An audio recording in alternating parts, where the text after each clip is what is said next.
When Fade woke up, he was on his back, on a cot, with his shirt off and his body freshly cleaned. A dome of the inside of a water transport trailer encapsulated him, lit by a barrage of different lighting types, mostly small, like Christmas lights. Fade heard Arissa's voice. "Your shirt's over there," she said. Fade looked to his left and saw a grayish shirt. Arissa spoke again. "Your old one wouldn't work. It was covered in blood." You could tell by her disgusted tone that she was upset. Fade apologized and started to explain everything. He told Arissa how he had woken up and how the voice had called him, how he couldn't remember anything except the lightning strike and his retreat to the roof. Arissa sat in a small makeshift hammock that was hanging from the inner walls of the tank. She was indecisive. You could tell she was not happy about the position Fate had put her in. After several minutes of thinking, as she sharpened her sword, she spoke. "We have got to find out what you are. As much as I hate this, we have to continue to one of the sanctuary cities." Fate didn't want to offend or push Arissa and just nodded in agreement. "We will leave tomorrow morning," Larissa stated. As we sat by an old space heater that Arissa had rigged to some solar panels, she explained that she knew some people in one of the northern sanctuaries that could help Fade.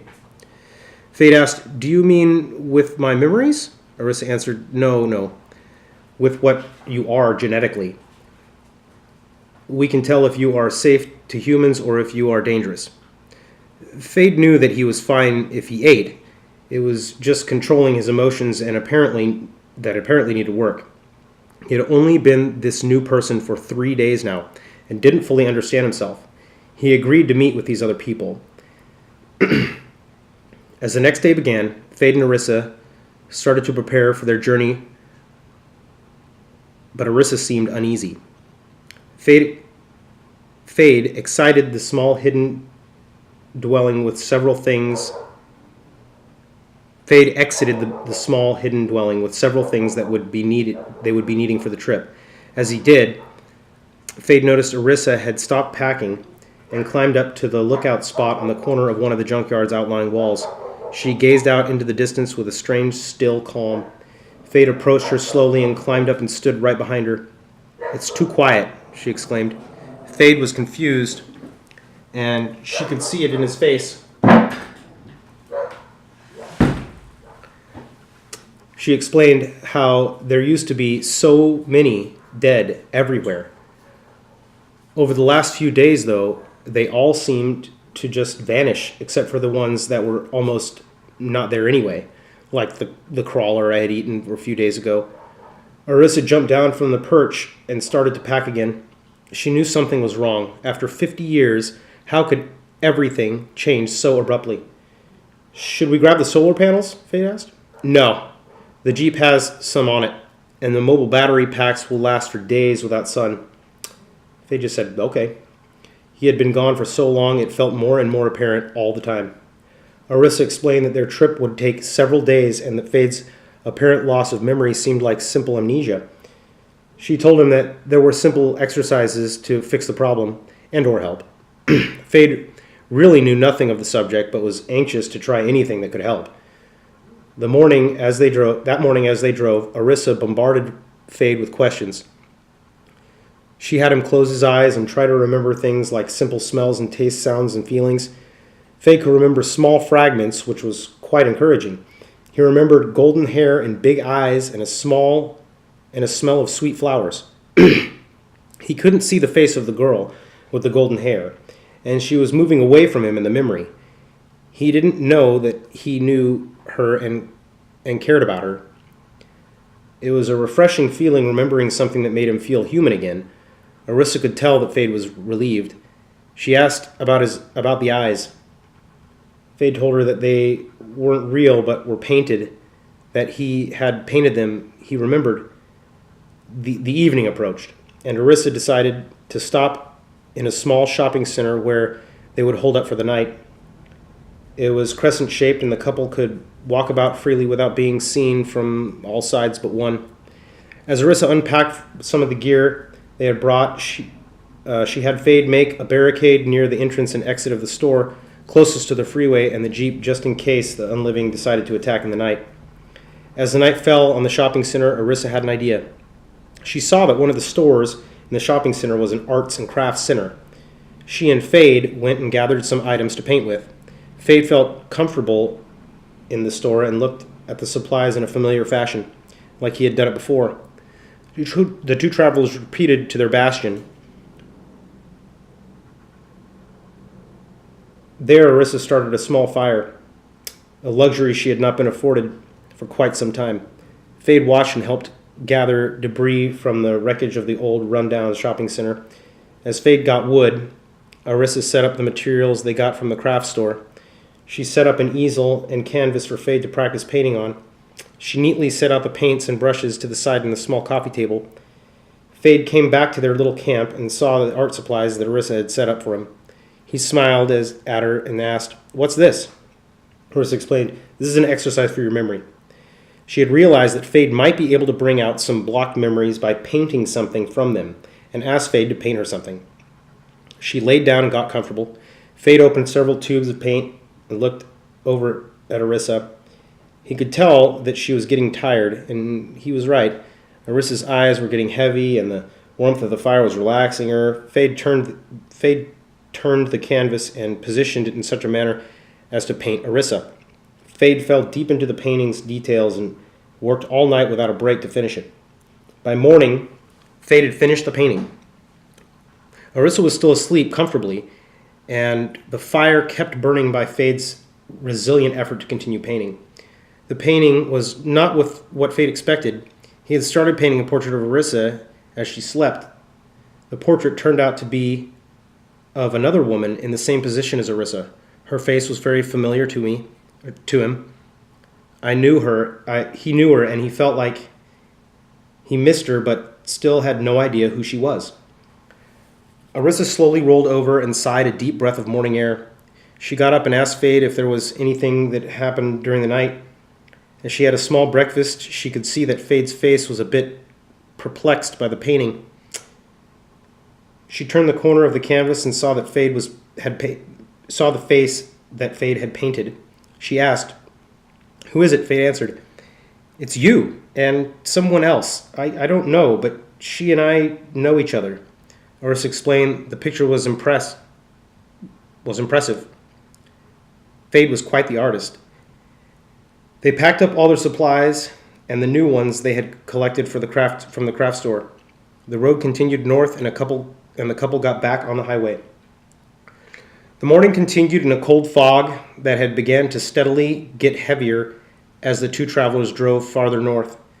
The zombie population was also thinning as the couple proceeded up the United States. Arissa and Fade hadn't even seen so much as a crawler since they passed through Tennessee. It had been several days since Fade had eaten anything, and he was getting weak. He saw this as an opportunity, though.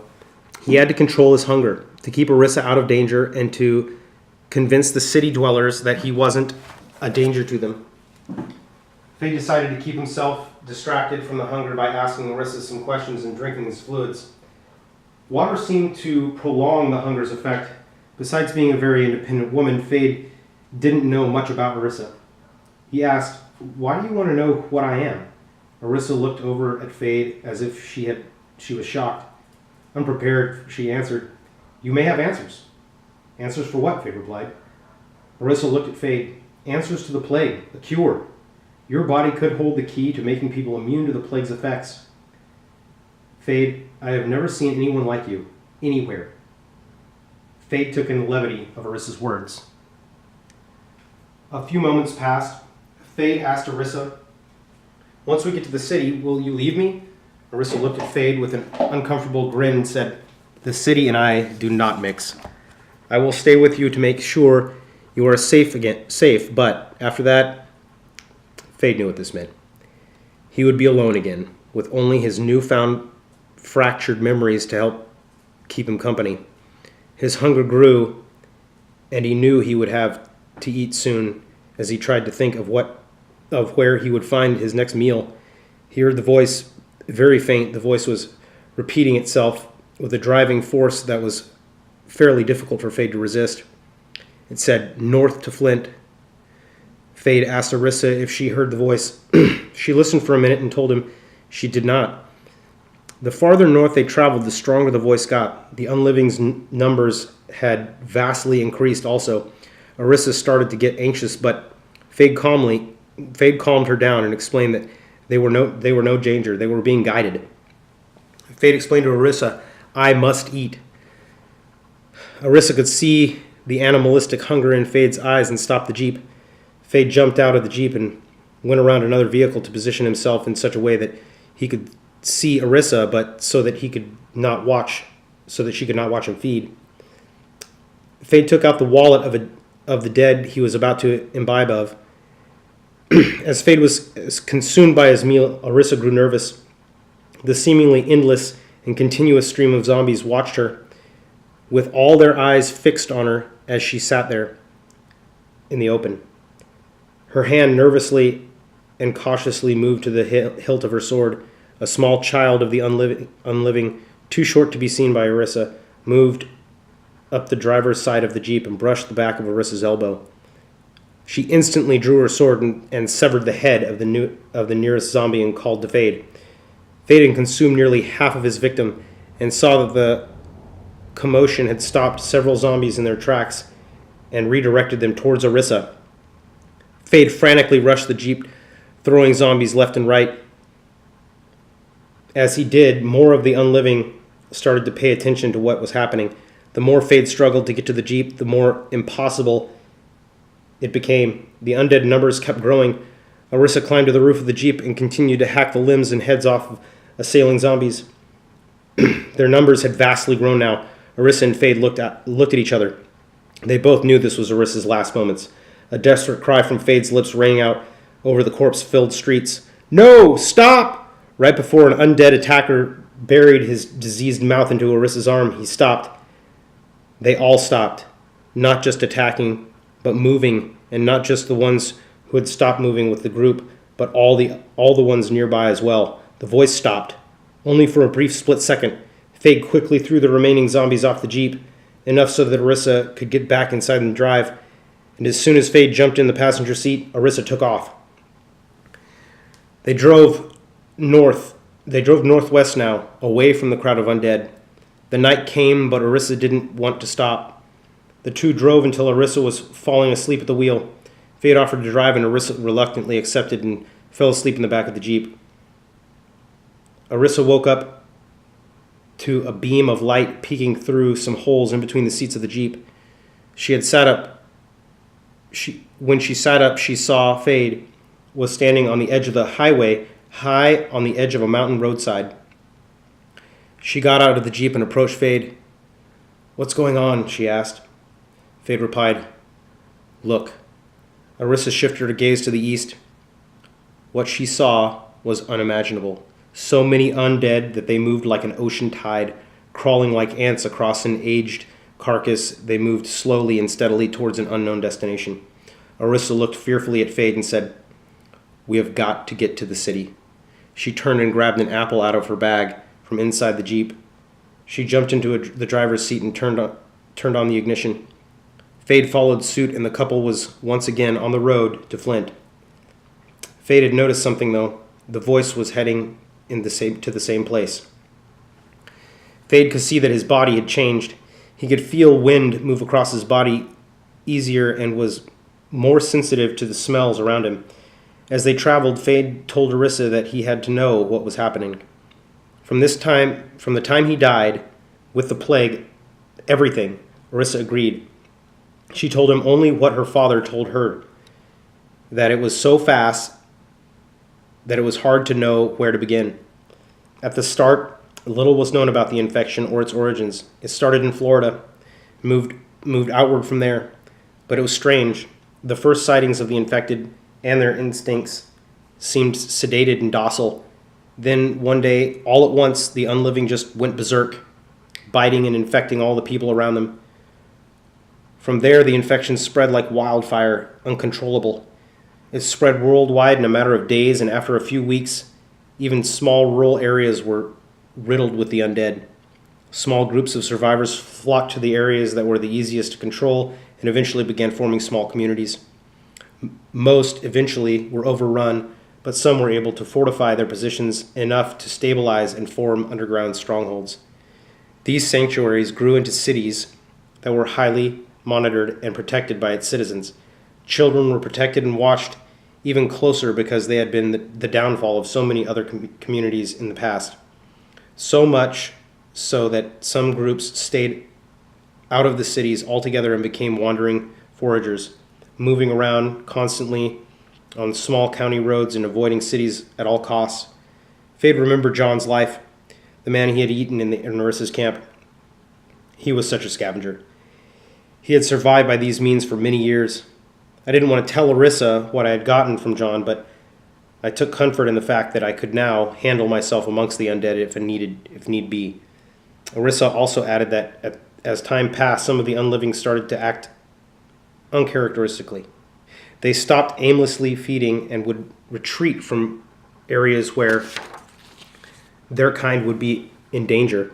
She said it almost looked like a very small number of them had regained some self-control and weren't relying solely on instinct anymore. She added it was so rare that she hadn't thought anything of it until now. Seeing so many defying their natural instinct made Arissa cringe in horror. By now, Fade and Arissa were talking about each other's past, mainly Arissa's, because Fade couldn't remember anything. It took Fade a little while to get Arissa to talk to him. He told her it took his mind off the hunger. She finally explained how she had been on her own for as long as she can remember. She had no family left alive, and the one person she trusted was a doctor in Flint, whom they were going to see. Fane could tell she was uncomfortable with talking to him. She had been alone for so long. She was a scavenger, a quiet assassin who was able to keep from making even the slightest noise. Fade learned through their conversations that she preferred it that way. It took Fade and Arissa nearly the entire day to circumnavigate the army of undead and swarmed north. As they passed, the army thinned. Fade and Arissa discussed what had been happening. Arissa had the experience at this point, and still, this was new even for her. She had never seen the undead moving with such purpose. Flint was only 1 day away now by jeep, but there was a small task that had to be addressed before they could approach Flint. Fade's skin was far too inhuman for anyone not to be suspicious. They had to stop and paint Fade to look more human. They shaved his head and painted his face, body, and hands in an old service station bathroom with the paints from the mini mall. The two were quick about it. Arissa coated the back of his head and body, and Fade painted on shading and other facial details. On the horizon, they could see the city. Run down and destroyed, Fade would never have been able to see that there was anything there if not for Arissa. At long last, they had reached the lonely, broken gates of Flint. What was inside? Fade was excited and terrified at the same time to find out.